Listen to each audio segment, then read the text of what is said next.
déjeme saludar a un maestro que respetamos y admiramos por su larga trayectoria, porque le sabe, porque es uno de los expertos en estos temas. Por algo le he recomendado por mucho tiempo García Luna, El Señor de la Muerte. Este libro, que es uno de sus más recientes libros, y bueno, pues me da mucho gusto que forme parte de este espacio libre como el viento de esta familia sin censura. Saludo al maestro Francisco Cruz. Querido Paco Cruz, ¿cómo ves, Paco, esta bomba, este escándalo que se cargan ahora desde la oposición con lo que dice Manuel Espino de la posibilidad de pactar, de negociar? Dice el presidente, cero tolerancia, cero impunidad, no hay espacio para estas cosas. Mi querido Paco, te saludo con mucho gusto. Vicente, ¿cómo estás? Buenos días. Mira, pues el presidente tiene razón cuando dice que no puede haber un pacto. En este país, 4 presidentes mexicanos ya pactaron con el narcotráfico. Pactó Miguel Alemán Valdés, pactó Carlos Salinas de Gortari, pactó José López Portillo y pactó Felipe Calderón, y así nos fue. Mira cómo estamos, ¿sí? Desde que Miguel Alemán pactó con los narcos y se convirtió en un gobierno narco de facto, el problema ha ido escalando, y luego llegamos a López Portillo, y recuerda, a través de Arturo el Negro Durazo Moreno, ¿sí?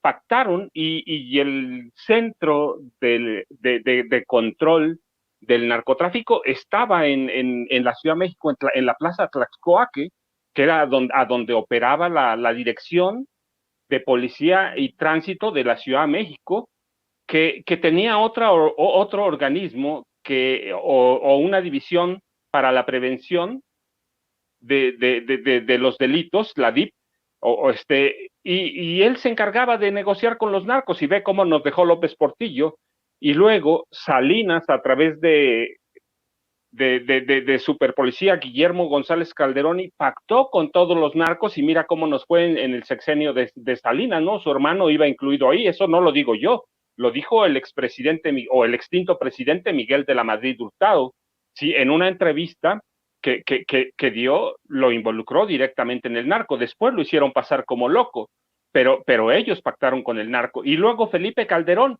y mira cómo está el país. Diciendo, cada presidente que ha pactado con el narcotráfico nos lo ha dejado en llamas. Ya tenemos la experiencia, ya sabemos lo que significa pactar con el narco, ya sabemos qué significa y lo que representa que la Policía Federal, en el nombre que tú quieras llamarlo, Guardia Nacional o lo que sea, como quieran llamarlo, si la Policía Federal pacta con el narco, ya tenemos lo que es el infierno que nos dejó Calderón, y Peña nos deja otro porque sigue la misma política. Es decir, en este país no se puede experimentar. Ya se ha pactado con el narco en 4 ocasiones abiertamente, y en las 4 han dejado el país hacia atrás, Vicente?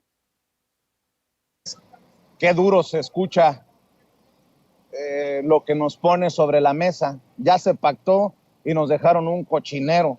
Y precisamente por la exhibida que se le está dando en diferentes congresos estatales a Felipe Calderón y su simulada guerra contra el narcotráfico, su estrategia de protección a ciertos grupos del crimen organizado, algo de lo que habla el presidente continuamente en las mañaneras. Déjame preguntarte, ¿qué piensas de esta declaración de Mike Vigil, el exagente de la DEA, que asegura que Dan Augusto López Hernández está mintiendo sobre una investigación internacional contra Felipe Calderón? Luego, el secretario de Gobernación, Dan Augusto López Hernández, habla de que hay elementos para investigar y juzgar a Calderón, como en su momento se juzgó también al dictador chileno Augusto Pinochet. Yo te pregunto, ¿puede armarse un caso contra Felipe Calderón por crímenes de lesa humanidad? Ya algunos aseguran que Felipe Calderón es el villano favorito del López Obradorismo, y algunos que se dicen obradoristas también en el golpeteo, peor que los panistas. Dicen, pues si tanto daño hizo Felipe Calderón, que lo meta a la cárcel López Obrador. Se les olvida que López Obrador, desde el Ejecutivo, no mete a la cárcel a nadie, mi querido Paco Cruz. Bueno, Vicente, mira, primero, ¿se configura el delito de crímenes de lesa humanidad? Sí, pero primero hay que platicar qué pasó y por qué se puede configurar un delito de lesa humanidad. Primero, mira, hay que aclarar qué constituye un genocidio, que eso está bien definido por la Convención para la Prevención y la Sanción del Delito de Genocidio en la ONU. Desde 1951 se conoce ese delito. Después tenemos que ver qué son los crímenes de guerra. ¿Por qué los crímenes de guerra? Bueno, recuerda, apenas toma posesión Felipe Calderón como presidente de la República, declara una guerra abierta, ¿sí? Él fue el que lo mencionó, él fue el que dijo guerra contra el narcotráfico. ¿Por qué no lo puso en papel? Bueno, mira, no lo puso en papel porque si un gobierno declara la guerra formalmente, tiene que respetar ciertas convenciones internacionales. Entonces, Felipe Calderón Hinojosa siguió el ejemplo de Luis Echeverría Álvarez y de Gustavo Díaz Ordaz en sí declarar una guerra.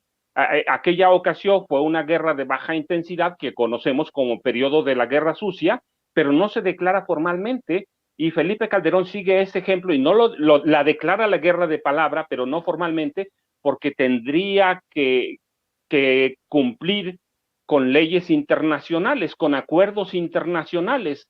Entonces, mejor no lo declaran, perdón, lo declaran, pero no lo ponen en papel, así que no tienen que cumplir, por ejemplo, con el Estatuto de Roma, ¿sí? No tienen que cumplir nada. Entonces, pero hay crímenes de guerra bien establecidos, asesinato, tratos crueles, tortura, pero mira, vamos a lo que nos interesa. El otro, ¿qué son los crímenes de lesa humanidad? ¿Sí? Los crímenes son estos los más difíciles de definir y de probar, porque no hay tratados dedicados exclusivamente a ellos. Pero la ONU ya los conoce desde el siglo, bueno, no, perdón, los ha estudiado hasta los siglos XVIII y XIX, ¿sí? Y ya hay declaraciones después, los países organizados, y ya después como ONU y en la Corte Penal Internacional, reconocen y ofrecen una lista: asesinato, que se configura en ciertas condiciones, exterminio, ¿sí? Tortura, violación, esclavitud, pero mira, desaparición forzada de personas y otros actos inhumanos de carácter similar que causen intencionalmente grandes sufrimientos o graves daños corporales o mentales a la población. Y eso se configura bien con Felipe Calderón. También en el de Peña, también en el de Peña. Se configuran bastante bien. Claro, no es tan sencillo, pero tenemos que recordar que ya hay en la Corte Penal Internacional, ya hay denuncias por crímenes de lesa humanidad contra Felipe Calderón Hinojosa y contra Enrique Peña Nieto. Hay organismos que analizaron por lo menos 197 casos de tortura en los que participaron, y hay que decirlo, el Ejército, la Marina y la Policía Federal de Felipe Calderón. Hay recomendaciones sobre eso. Tiene entrada, que todavía no los analicen, pero ya están allá, ya se presentaron. La tortura ha sido utilizada o fue utilizada en el gobierno de Calderón y después en el de Peña como un método de investigación, como debido proceso. Hay videos, hay documentación, hay testigos, hay evidencias y pruebas del involucramiento del Estado a través de la Policía Federal, del Ejército y de la Marina, que configuran el delito de lesa humanidad. Así que sí hay, solo tenemos que tener claro que hay genocidio, crímenes de guerra y delitos de lesa humanidad. Y por otro lado, entender que ya hay acusaciones contra Felipe Calderón y contra Enrique Peña Nieto en la Corte Penal Internacional, Vicente. Así que sí hay. Teníamos una guerra declarada, no en papel, Pues ya te dije, porque tienen que cumplir con ciertos estatutos como el de Roma, pero teníamos una guerra y Felipe Calderón lo dijo en varios foros, guerra contra el narcotráfico, así que teníamos una guerra e hizo lo mismo que Luis Echeverría y Gustavo Díaz Ordaz, no declararla en papel, pero guerra la teníamos, Vicente. Estoy literalmente anonadado, mi querido, épale, mi querido Juca. Ahorita te saludo con mucho gusto. Va llegando Juan Carlos de Juca Noticias por aquí a donde estamos transmitiendo. A ver, Paco, me sorprende, me deja anonadado la gran cantidad de defensores que tiene Felipe Calderón desde los medios de comunicación. Por ejemplo, estaba viendo una columna de Alfredo González en el Heraldo de México, que quiere minimizar todo a que Felipe Calderón es el villano favorito de la 4T. Dice, Felipe Calderón y todas las personas, cosas o casos vinculados con él serán siempre la mejor cortina de humo de la 4T para desviar la atención de los verdaderos problemas del momento. Así como Carlos Salinas de Gortari fue el villano favorito de Ernesto Zedillo, el presidente Andrés Manuel López Obrador designó al expresidente panista como el malo de su película. Aunque siempre critica las gestiones de los demás exmandatarios y los responsabiliza de todos los males de México, con el michoacano tiene una obsesión muy particular. Se refiere a él como comandante Borolas y lo acusa del baño de sangre que inundó al país con la llamada guerra contra el narcotráfico. Además, de forma errónea, la 4T dio a conocer que Calderón es objeto de una investigación internacional por su relación con el operativo Rápido y Furioso. Más aún, el secretario de Gobernación, Adán Augusto López, dijo que él y su administración terminaron convertidos en traficantes de armas.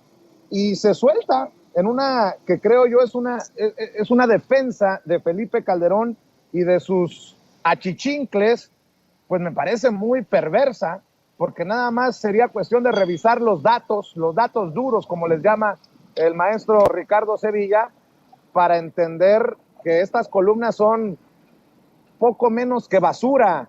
Bueno, esa es mi opinión, mi querido Paco Cruz. No, Vicente, mira, es decir, son periodistas muy a modo, simpatizantes del PAN, simpatizantes del PRI, que, bueno, pues mira, no hay que ir muy lejos, los datos ahí están. La guerra contra el narcotráfico no se la inventó López Obrador, no la inventamos nosotros. La guerra contra el narcotráfico la declaró en diciembre de 2006 Felipe Calderón Hinojosa en dos estados, Michoacán e Hidalgo, con decenas de acusaciones que no tenían ningún fundamento. Él fue el que nombró a Genaro García Luna sabiendo que era un criminal, ¿sí? ¿Por qué lo nombró? Pues porque finalmente Genaro García Luna fue el que lo impuso como presidente, recuerda. Genaro García Luna, por primera vez en la historia de este país, comandó un contingente élite, más de 2,000 elementos de la Marina que tomaron Palacio Legislativo, ¿sí? El Congreso de la Unión, que sesionaba en San Lázaro para imponer a Felipe Calderón. Él se autoimpuso la banda, él se autojuramenta, pero Genaro García Luna era un criminal desde los 11 años de edad.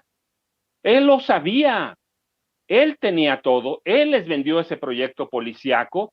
Entonces, mira, además, cuando termina el gobierno de Felipe Calderón, tiene un acuerdo confidencial con Enrique Peña Nieto, que ahora es público, un acuerdo para reservar todos los datos, todos, sobre la guerra contra el narcotráfico.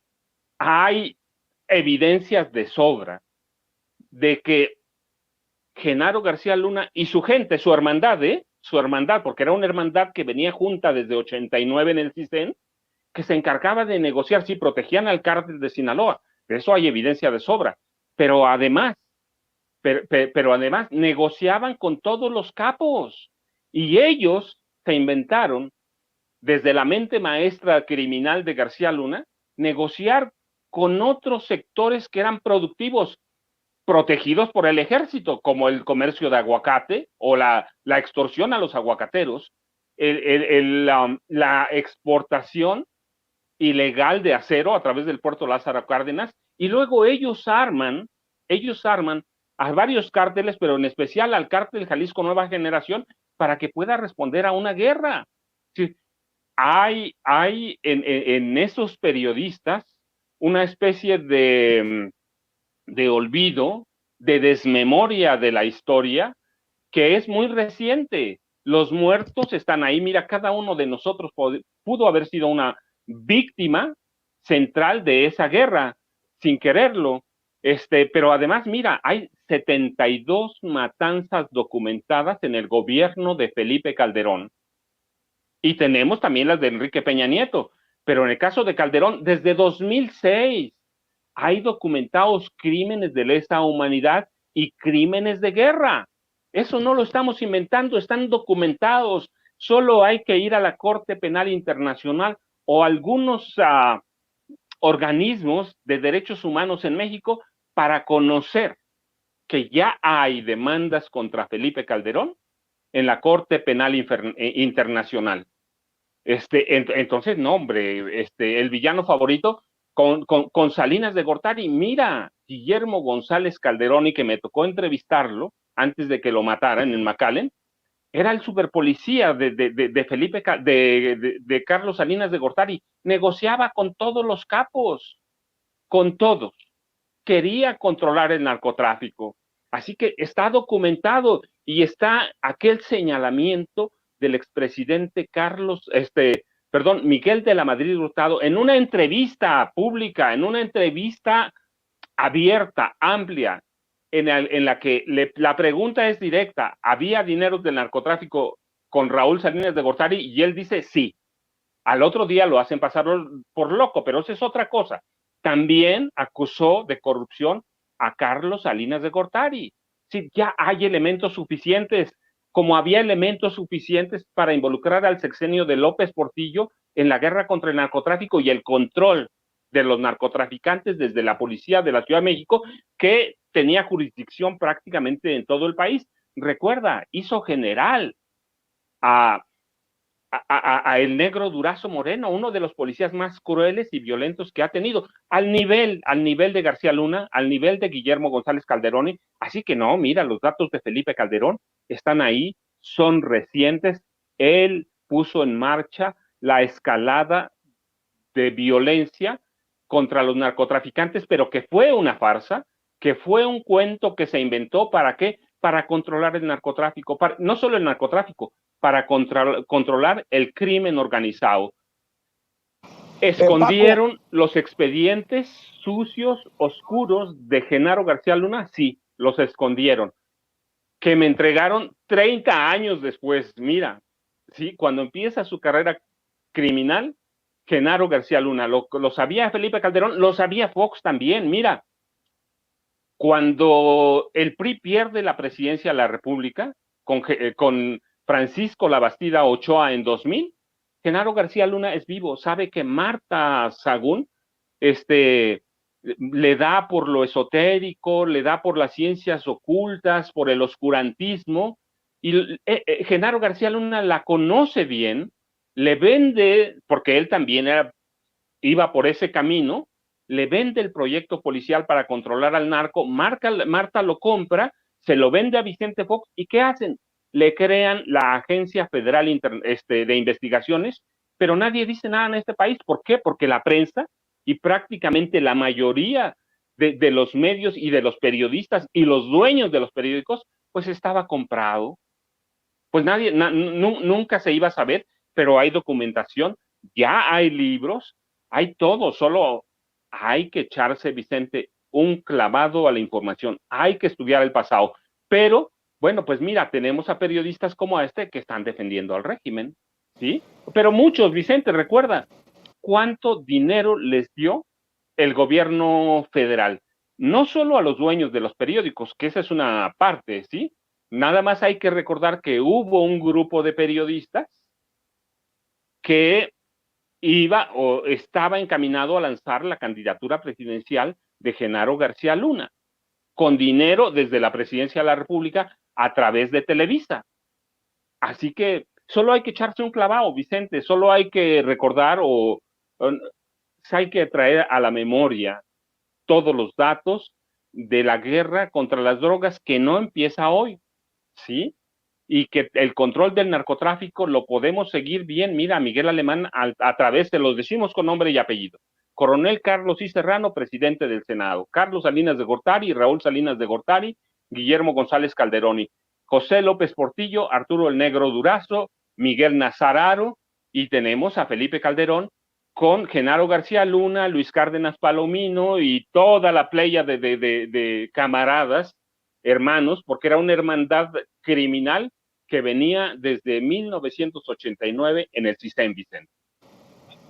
Oye, Paco, déjame preguntarte también, si me permites, maestro, acerca de este ruido que se ha generado desde el New York Times, el periódico New York Times, uno de los más, entre comillas, importantes de Estados Unidos y del mundo. ¿Forman parte estos periódicos como el New York Times desde el extranjero de este golpeteo sistemático contra el gobierno del presidente Andrés Manuel López Obrador? ¿Qué tan importante es esta entrevista secreta que sostuvieron Tomás Herón de Lucio y Alejandro Encinas, el subsecretario de Gobernación en Israel?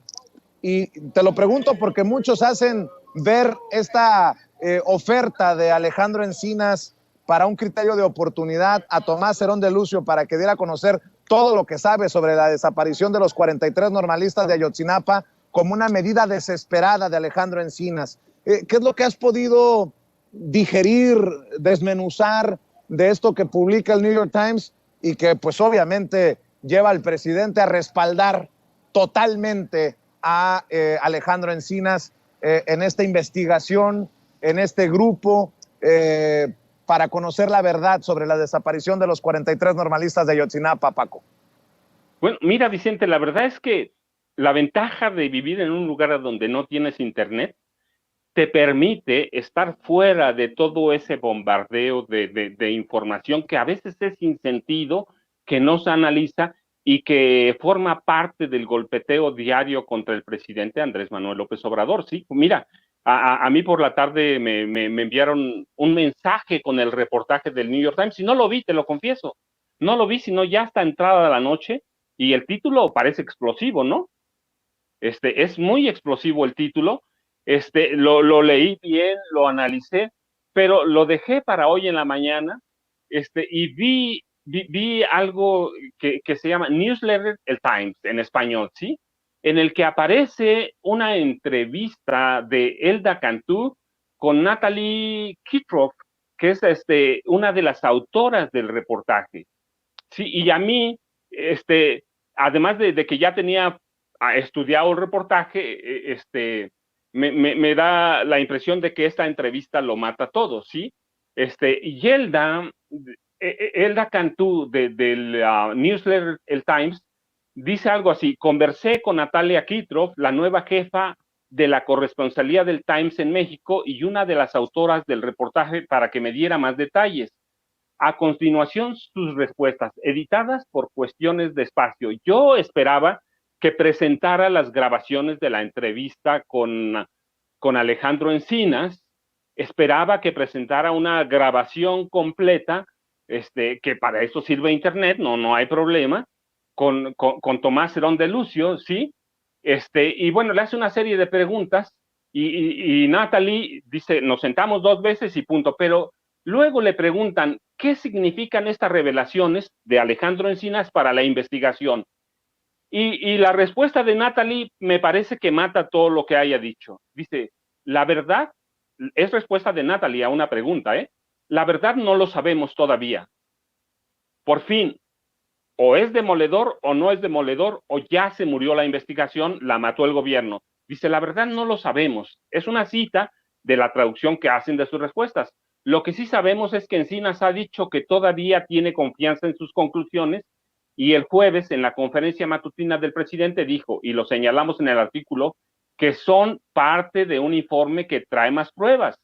El grupo de expertos internacionales, el GIEI, va a salir con su propio análisis muy pronto, a finales de este mes, y habrá que ver qué es lo que dicen. Es decir, el reportaje no es tan reportaje como parece, sino que infiere una serie de cosas, de señalamientos que hizo Encinas, pero lo hacen aparecer como un reportaje explosivo que no es eso, ¿sí? Hay pruebas que no van a servir, como en todos los casos.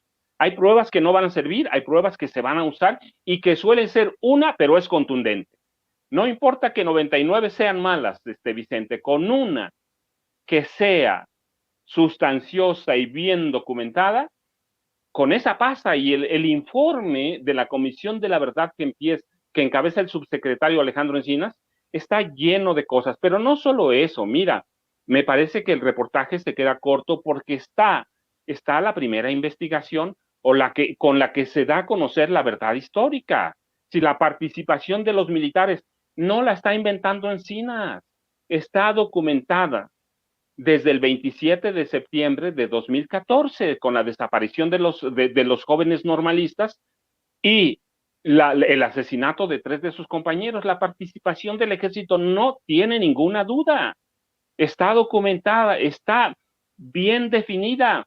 Hay, hay documentos de Telcel, fíjate, de Telcel que le entregaron a la PGR de Jesús Murillo Caram, que muestran la presencia de algunos teléfonos de los jóvenes normalistas en el campo militar número 1, meses después de la supuesta desaparición, porque todavía quedaron vivos unos días, recuerda, y de la muerte de los 3 compañeros. Y esos teléfonos tienen llamadas de entrada y salida al campo militar número 1 y a las oficinas del CISEN allá en la Ciudad de México. Es decir, hay documentos de prueba. Mira, tú y yo lo hemos comentado, desde 1982, esto lo conozco de viva voz, lo conozco por pruebas, porque mi padre fue parte de eso. Desde 1982, el ejército mexicano controla todas las comunicaciones policiales de este país, las comunicaciones y las frecuencias. Es esos centros de inteligencia que ahora conocemos como C1, C2, C3, esos forman parte del programa de gobierno de Andrés Manuel López Obrador en la jefatura de gobierno de la Ciudad de México, y a partir de ahí crecen y los controla siempre el ejército, y nunca un policía estará arriba de un militar, Vicente. No importa el grado, ¿sí? Siempre el militar está por arriba. Ellos conocían, tenía el ejército infiltrados, tenía infiltrados, entonces hay pruebas de sobra que pudieron haber consultado, independientemente que quieras golpear a alguien o no, o sea tu agenda informativa, hay documentos que tienes que consultar. La investigación que hizo Murillo Caram está llena de evidencias de tortura, ¿sí? De un desaseo en la investigación. Pero mira, no solo eso, cuando ellos nos presentan la conversación con Tomás Cerón de Lucio allá en Israel como un gran descubrimiento, pues se les olvida, primero, que no era novedad, ¿sí? Segundo, que en las leyes mexicanas existe bien preciso el criterio de oportunidad. No es a Tomás Herón de Lucio solo al que se lo aplican prácticamente a todos los supuestos grandes criminales, al mismo ex procurador detenido aquí en Ciudad de México, a Rosario Robles, al exdirector de Pemex. El criterio de oportunidad existe, pero no existe solo aquí, Vicente. En Estados Unidos hay que ver a cuántos narcos mexicanos les aplican, como se llame la palabra legal, les aplican el criterio de oportunidad. ¿Cuántas veces negocian con ellos? ¿Sí? ¿Con cuántos han negociado? Es decir, el criterio de oportunidad es una norma prácticamente en todas las legislaciones penales. Si te ayudan a resolver un caso, pues vas a negociar con ellos. Eso se trata. No es una novedad.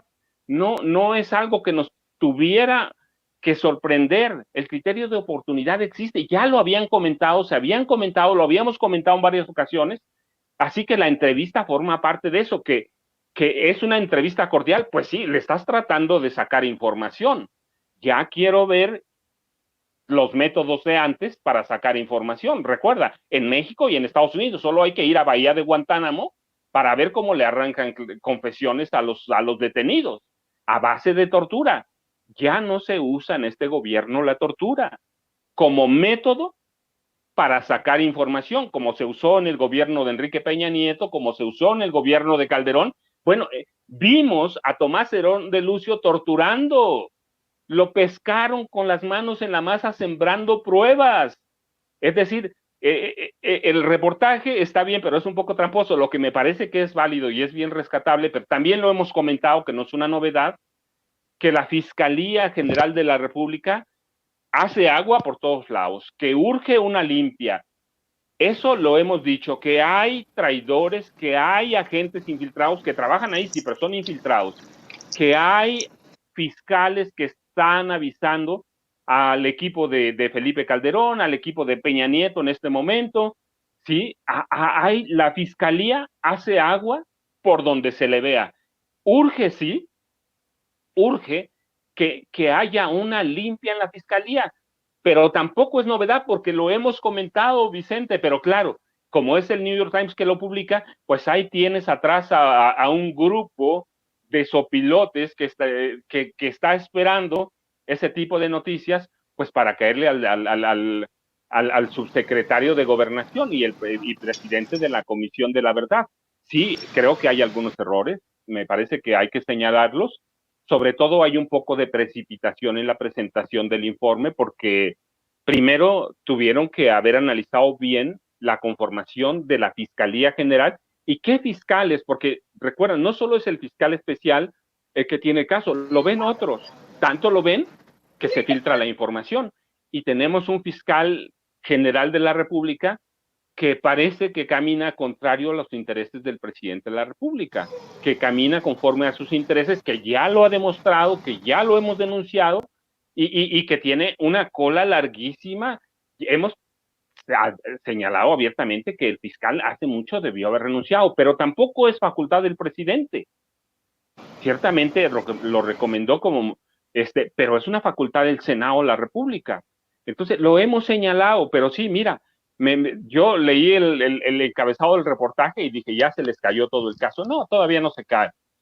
Pero sí creo que tienen que ser más cuidadosos, tiene que haber una depuración y tienen que evitar este tipo de filtraciones que hacen mucho daño. Sí, el reportaje pues tiene tiene una política informativa del Times, me parece que sí, después de ver lo de Moody's, pues forma parte de esa andanada contra el presidente López Obrador, que ya les urge que se caiga, ¿no? Desde el 1 de diciembre de 2018, les urge que se caiga. Me parece que hay mucho de eso en el reportaje. Se queda corto porque hay cualquier cantidad de documentos para consultar.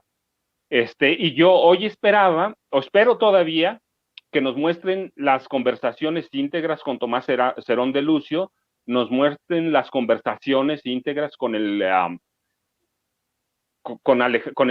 Alejandro Encinas, subsecretario de Gobernación.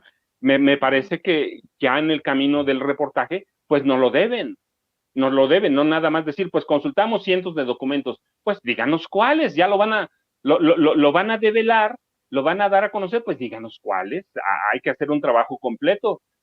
Yo entiendo que en el periódico impreso hay limitaciones de espacio, como en cualquier medio impreso, pero entiendo que en Internet, porque lo conocemos bastante bien tú y yo, hay cabida para presentar todos los documentos que consultaron los 3 reporteros que firman el reportaje que apareció ayer en el Times, Vicente.